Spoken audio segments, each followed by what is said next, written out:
Hey, my name's Logan Pierce.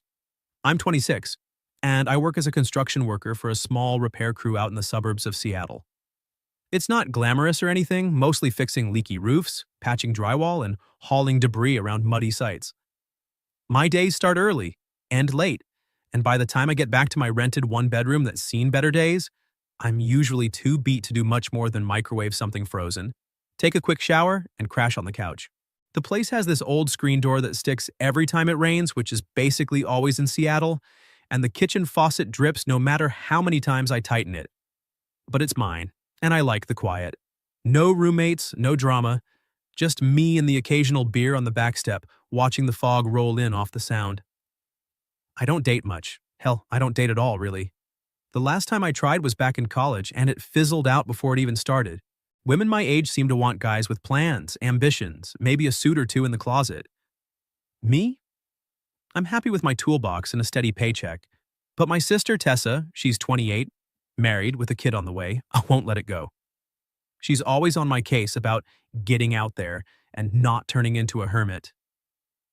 A couple weeks ago, she cornered me at a family dinner and said she'd set me up on a blind date. Not the app kind, but old school. No pictures, just names, meet at a coffee shop, low pressure.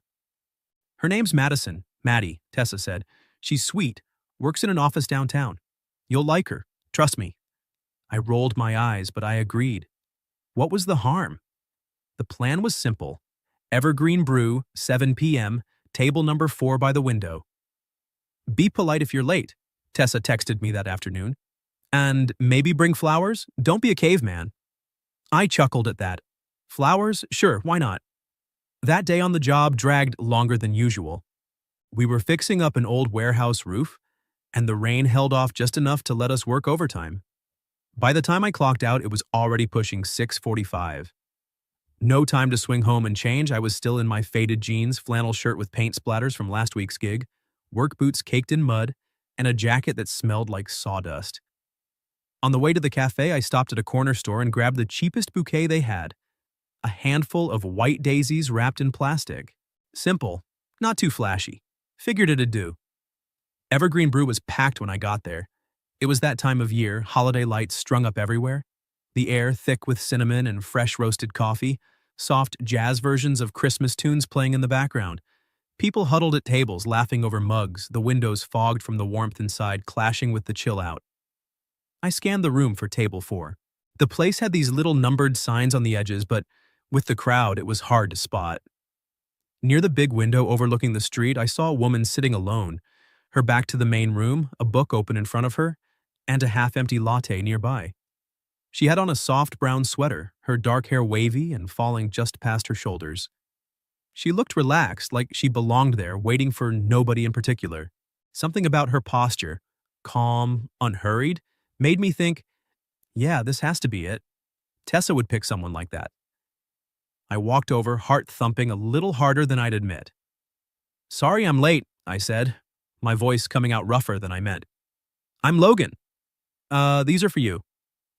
I held out the daisies like an idiot, suddenly aware of how scruffy I looked next to the cozy vibe of the place. She looked up, and I caught her eyes, greenish-blue, sharp but kind, with faint laugh lines at the corners that said she'd smiled through some real life. She glanced at the flowers, then back at me, and a slow smile spread across her face. They're lovely, she said, her voice warm and steady. Sit down, Logan. I didn't ask her name, didn't confirm if she was Madison. I just sat, pulled out the chair across from her, the wooden legs scraping softly on the floor, and set my jacket over the back. It felt right, like my body had decided to skip the awkward part and just go with it. She tucked the daisies into her water glass, arranging them a bit, and asked, Rough day? I laughed under my breath. You could say that. Roof job ran long, didn't even have time to clean up. I gestured at my clothes, half apologetic. She tilted her head, not judging. Honest work. I like that. And just like that, we started talking. She told me she taught high school English, loved messing with her students by quoting Shakespeare in everyday conversations, like calling detention a pound of flesh. I cracked up at that and shared a story about the time I got my boot stuck in knee-deep mud on a site, had to hop back to the truck on one foot while the crew laughed their asses off. She threw her head back and laughed. Real, full-bellied, not the polite kind. It made me forget I was in work gear on a date. We kept going. I admitted I ate spaghetti with a spoon because I could never twirl it right on a fork. She leaned in, eyes sparkling. "I'll teach you sometime," she said, like it was the most natural thing. We talked about books. She recommended some old mystery novel I'd never heard of, and I told her about growing up in Seattle, how the rain never bothered me until I had to work in it. Hours slipped by. The cafe crowd thinned out, the baristas started wiping down counters, but we didn't notice. It was easy. Dangerously easy. For the first time in forever, I felt like someone was seeing me, not the rough edges, just me. Then the door swung open, letting in a gust of cold air. A woman rushed in, younger, dressed neat in a coat and scarf, scanning the room. She spotted the table next to us and hurried over, out of breath. "Sorry I'm so late," she said to the woman across from me. "Traffic was a nightmare." I froze. Wait, the table next to us? I glanced at the little sign, number 3. Hers was 4? No, mine was... Shit. I'd sat at the wrong one. Everything clicked. The woman I'd been talking to wasn't my date. I stood up fast, chair screeching, my face burned. The real Madison, Maddie, looked confused, glancing between us. "Oh God," I stammered. "I'm so sorry, I think I sat at the wrong table." I turned to her, the woman with the book, the laugh, the eyes. What's your name?" She stood slowly, calm as ever, gathering her book and bag. "Serena Walsh," she said, glancing at the daisies like they were a fleeting memory. Then she looked right at me, her voice soft but sure. "Logan?" This was the best date I've ever had. And with that, she walked out, leaving me standing there, the cold from the open door seeping in, while Maddie waited for an explanation I didn't have. I sat back down, my mind reeling, as Maddie slid into the chair across from me, the one Serena had just vacated. She was pretty in that put-together way. Straight blonde hair tucked behind her ears, a neat sweater over a collared shirt, makeup just right. She smiled a little breathless. "Hi, I'm Madison. Maddie? Tessa's friend. God, I'm so sorry about being late. The bridge was a parking lot." She glanced around, then at me, her eyes landing on the daisies still propped in the water glass. "Are those... for me?" I blinked, realizing I was still holding the bouquet's plastic wrapper in my fist like some kind of lifeline. Yeah," I muttered, pushing them toward her. "Here." It felt wrong, like handing over something that didn't belong in this moment anymore. The flowers looked out of place now, wilted a bit from the warmth of the cafe, their white petals curling at the edges. Maddie took them gently, smelling them with a polite, "Aw, thanks. Daisies are my favorite." But in my head, all I could hear was Serena's voice, calm, sure, saying this was the best date she'd ever had. What the hell did that even mean? Was it pity? Or something real? Maddie set the flowers aside and folded her hands on the table, trying to kick things off. "So, Tessa said you're in construction? That sounds interesting. What kind of stuff do you build?" Her tone was bright, eager, like she was checking off a list of first date questions. I nodded, forcing myself to focus. Mostly repairs, roofs, walls, that sort of thing. Nothing fancy like skyscrapers, just keeping old buildings from falling apart. I managed a half smile, but it felt stiff. She laughed lightly. "That's cool. I work in marketing downtown. Lots of meetings, emails, the usual office grind. But I get to travel sometimes. Last year I went to Portland for a conference. Have you been?" "Once or twice," I said, stirring my coffee even though it didn't need it. "Nice city, good food trucks." My answers were coming out flat, mechanical. I kept glancing at the door, half expecting Serena to walk back in, maybe say she'd forgotten her book or something. But the door stayed shut, just the occasional chime as other customers came and went. Maddie kept talking about her weekend hikes, how she loved trying new coffee spots, that Tessa had hyped me up as reliable and funny. I tried to match her energy. "Yeah, Tessa's always exaggerating," I said. "I'm more the quiet type." I even threw in a story about a job where we found a family of raccoons in an attic, hoping it'd land like the mud boot tale had with Serena. Maddie smiled, nodded. "That's hilarious. You must have some wild days." But it wasn't the same. Her laugh was polite, not the kind that bubbled up from somewhere deep. And every few minutes, my brain looped back to Serena's words. The best date I've ever had. Why say that? Why not just laugh it off as a mix-up?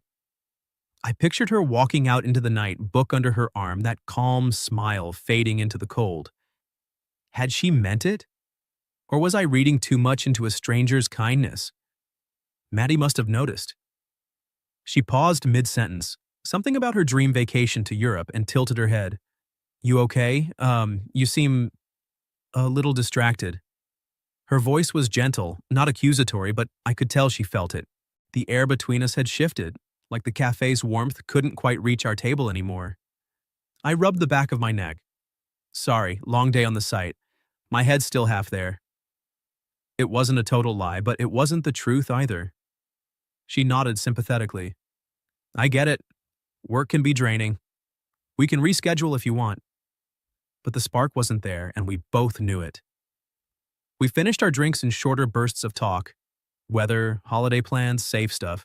When the check came, I paid, and we stood up. She hugged the daisies to her chest. This was nice, she said. Maybe we could grab dinner sometime, if your schedule clears up. Yeah, I replied, too vague even for me. Let's see how the week goes. We shook hands, awkward like ending a job interview, and she left, waving from the door. I watched her go, feeling like a jerk. She seemed genuine, but my mind was already miles away. Back home, I kicked off my boots by the door, the mud flaking onto the welcome mat I never bothered to shake out. The house felt quieter than usual, the drip of the faucet echoing in the kitchen. I unwrapped what was left of the daisies, most had gone to Maddie, and stuck them in an old mason jar on the counter, adding water like it'd keep them alive a little longer.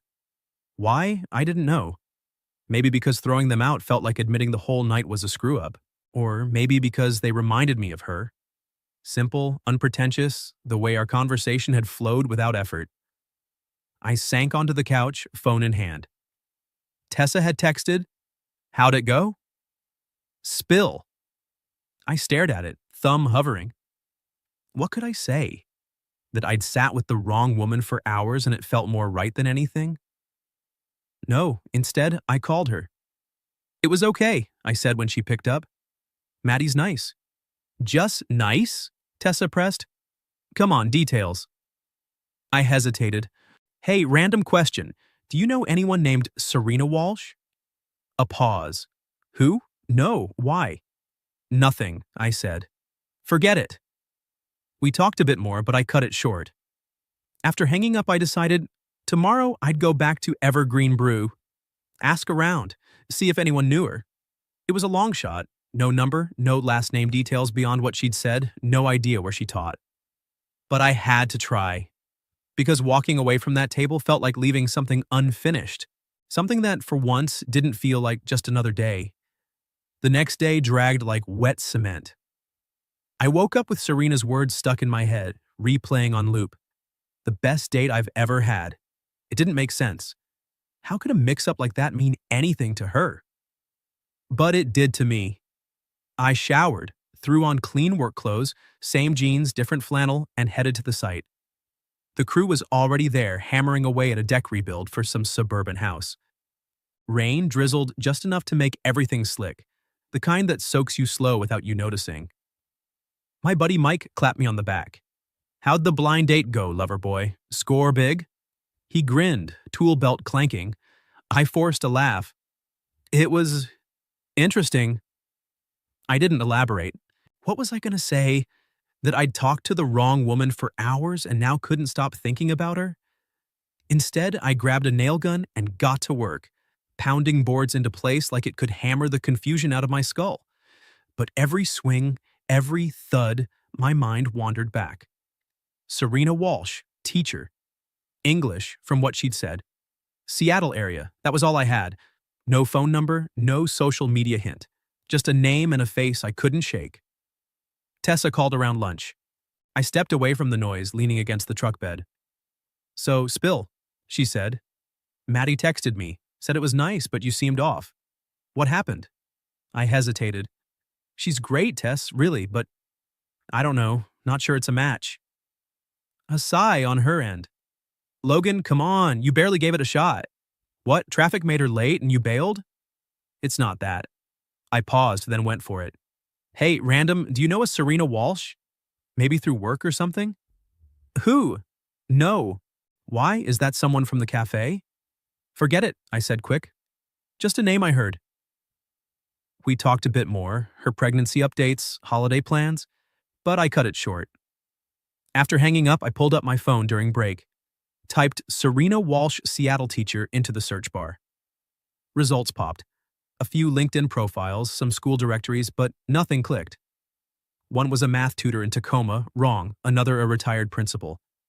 I tried Serena Walsh English teacher Seattle, more hits but vague. School websites listed staff, but without photos, it was a needle in a haystack. I almost gave up right there, telling myself it was stupid. A fluke. Move on. But that evening, after clocking out, I drove back to Evergreen Brew. The place was quieter midweek, just a few regulars nursing lattes, the barista wiping counters with a rag. I ordered a black coffee, sat at the bar, and waited till she wasn't busy. Hey, I said casual. You remember me from last night? The guy with the daisies? She nodded, half smiling. Yeah, the mix-up dude. What can I get you? Actually, do you know a regular named Serena Walsh? Dark hair, teaches English? She was here last night. The barista thought, twisting the rag. Serena? Yeah, sounds familiar. She comes in sometimes after work, orders a flat white, reads a lot. But I don't have her number or anything. Why? Just wanted to apologize properly. I shrugged, playing it cool. She gave me a knowing look but didn't push. Sorry, man. Can't help more than that. I nodded, thanked her, and left with my coffee cooling in the cup. Back home, I paced the kitchen, staring at those daisies in the jar. They were starting to droop, petals softening. I opened my laptop, old thing from college, screen smudged, and tried searching again. Serena Walsh High School teacher Seattle. This time, a hit. Northview High School's staff page, English department. There she was. Photo small, professional, but unmistakable. Serena Walsh, 11th and 12th grade lit. My heart kicked up. The school was maybe 20 minutes from my site. Coincidence? Or fate being less of a jerk for once? 2 days later, luck, or whatever, dropped it right in my lap. The boss called us in for a quick job, minor repairs at a local high school. Doors sticking, some drywall patches in the halls, he said. Northview. You and Mike head over tomorrow. I froze, but nodded like it was nothing. That night, I barely slept, mind racing. Was I really going to show up there? Stalkery? No, it was work, legit.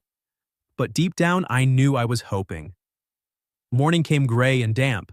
Mike drove, radio blasting classic rock. Northview High was your typical suburban school, brick buildings, flagpole out front, kids milling around with backpacks and earbuds. We checked in with security, got our badges, and followed a janitor to the problem spots. A classroom door that wouldn't latch, a wall dented from some kid's prank. The halls buzzed, lockers slamming, laughter echoing, that sharp bell ring every hour. We worked steady, me on the door first, sanding hinges, testing the swing. It felt normal until lunch break. I wandered toward the cafeteria for a vending machine soda, passing the library. Glass doors, shelves stacked high. Inside, a group of kids sat in a circle, books open. And there, in the middle, voice clear and steady. Read it again. Not faster, deeper.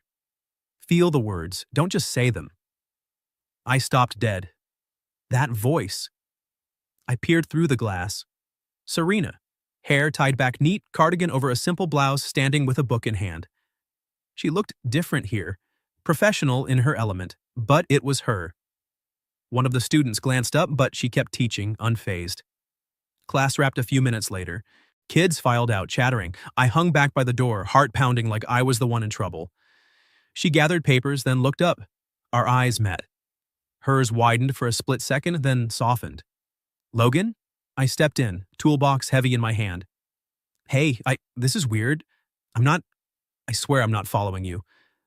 My crew got called for repairs here. Doors, walls, I didn't know until yesterday. She set her papers down, crossing her arms but not mad. More curious. Small world, she said, a hint of that smile from the cafe. Then direct, You looking for me? I swallowed.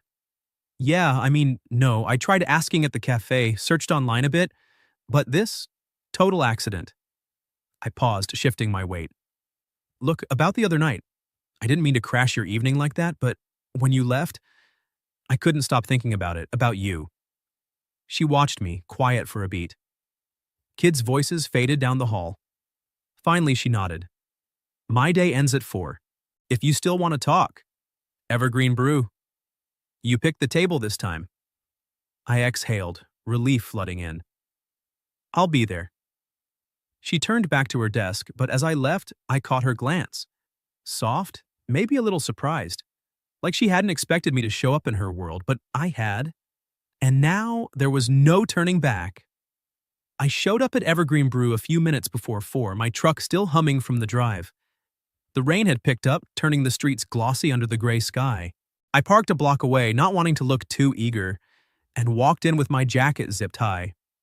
The place smelled the same, coffee grounds and baked goods, but felt different now. No holiday crowds, just a handful of people typing on laptops or reading newspapers. I picked a table in the middle, away from the windows and doors, one that couldn't be mistaken for anything else.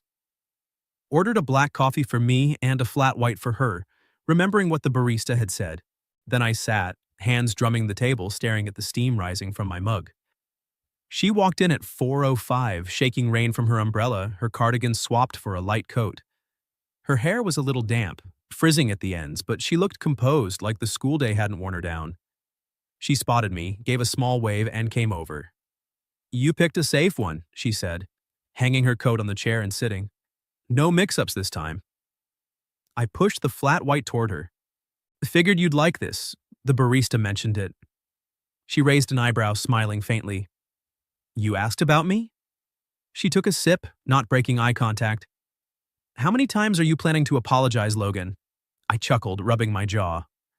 Until you tell me to stop. Look, I didn't mean to turn your evening into a sideshow. I sat down, assumed, and then it just happened. But that conversation, it felt real. And when you left, I couldn't shake it. She set her cup down, folding her hands. I meant what I said. It was the best date I've ever had. But you need to know why. She paused, glancing out the window at the rain streaking the glass. I've had a rough year. Divorce finalized 6 months ago. Work's been nonstop, grading papers till midnight, parent meetings that go nowhere. I've tried dating a few times, apps, setups from friends. It's always the same, questions like an interview. What do you do? Any kids? What are you looking for? Like I'm a checklist. But that night, you talked about mud and lost boots and eating pasta wrong. You didn't try to impress. You were just you. Her words hit like a quiet punch. I leaned forward. I wasn't trying to be anything. I thought you were my date. I know, she said softly. That's why it worked. She stirred her coffee, the spoon clinking gently. But now, this isn't a fluke anymore. You're here on purpose. I nodded. Yeah, and I need to be honest. I sat with Maddie after you left. Tried to make it work.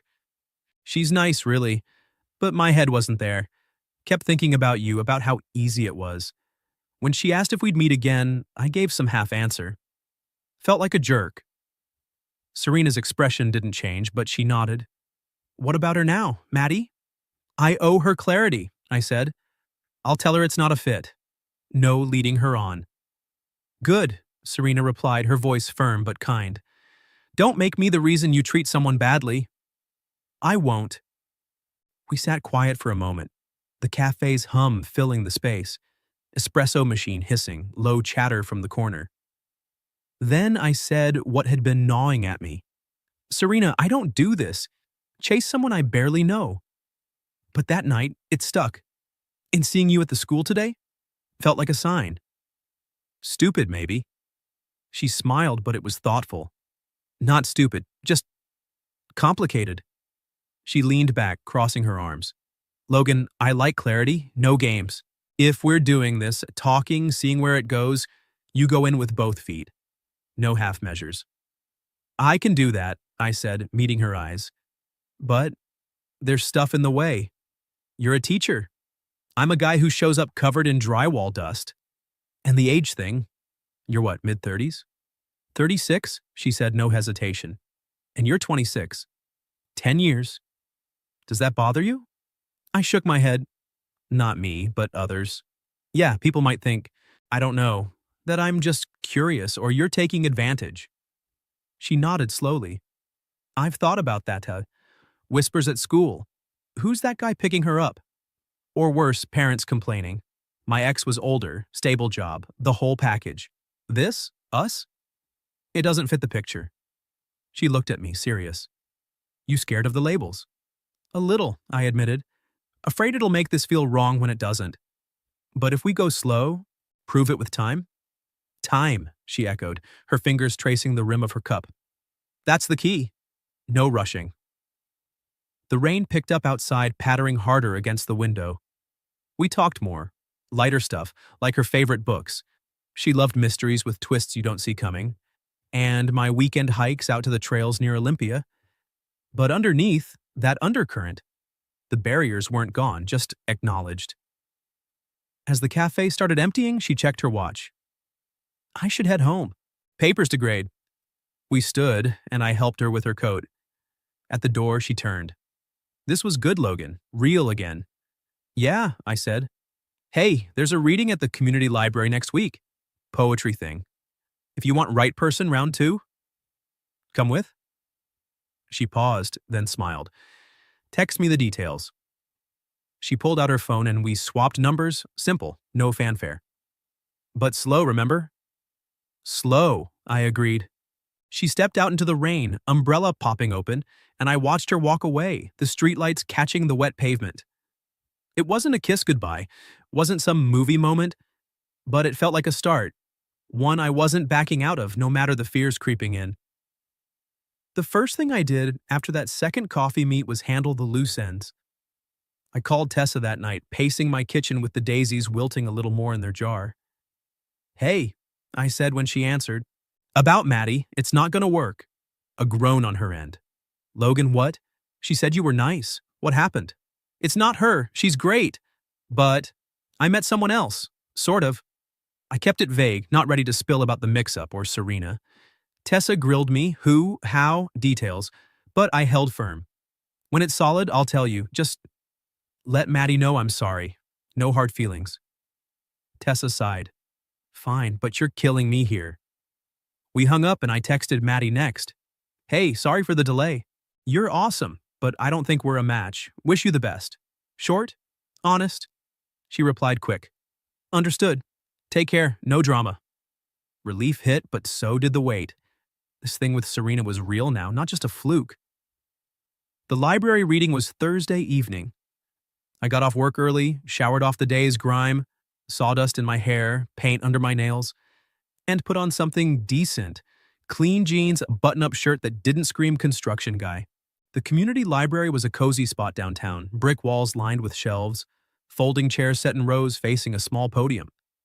About 20 people there, mostly older folks, a few teens scribbling notes. I slipped in the back, heart thumping like I was the one performing. Serena stepped up, maybe 10 minutes in. She wasn't dressed up. Simple blouse, slacks, hair loose, but she owned the space. She read a poem about lost paths and quiet choices, her voice steady, pulling you in without trying. It wasn't flashy, it was her. Real, like our talks. I watched, realizing this pull wasn't just from that first night. It was her. Someone who'd lived enough to know what mattered, who made me want to be better without saying it. The crowd clapped soft when she finished. She glanced my way, spotted me, and her eyes lit, a quick, private smile. After people mingled with cookies and coffee, she made her way over, book tucked under her arm. You came. Told you I would. We stepped outside as the event wrapped, the air crisp with that Seattle chill, streetlights flickering on. That was good. The poem hit home. She shrugged, modest. Thanks, it's one of my favorites, about not forcing life. We walked without a plan, down a side street lined with food trucks glowing under string lights. Hungry? She asked. Starving. We grabbed tacos from a truck, carnitas for me, veggie for her, wrapped in foil, steam rising. Sat on a bench nearby, the city humming around us, cars splashing puddles, distant laughter from a bar. We ate slow, talking deeper than before. She opened up about teaching, how she got into it because, as a kid, she was the quiet one no one expected much from. Books saved me, she said. Showed me worlds where I fit. Now I try to pass that on. Her ex came up too, not bitter, just fact. He wanted stability. I wanted more than routine. I shared my side. Why construction stuck? I like building things that last, I said. Life knocks you around, but a solid foundation? That holds. She nodded like she got it. We finished eating, wrappers crinkled in our hands, walked on, passing shop windows decked for the holidays, twinkling lights, fake snow. At one, a mirror store, she stopped, staring at our reflections. Me in my shirt, her in her coat, side by side. We look odd, don't we? She said, quiet. I glanced. 10 years between us, her polished, me rough around the edges. Odd how? Like we don't match. Teacher and the guy fixing her school's doors. Her voice had that edge, the fear we'd touched on. I turned to her. We look like two people walking together. She met my eyes, searching. I reached for her hand, slow, giving her time to pull back. She didn't.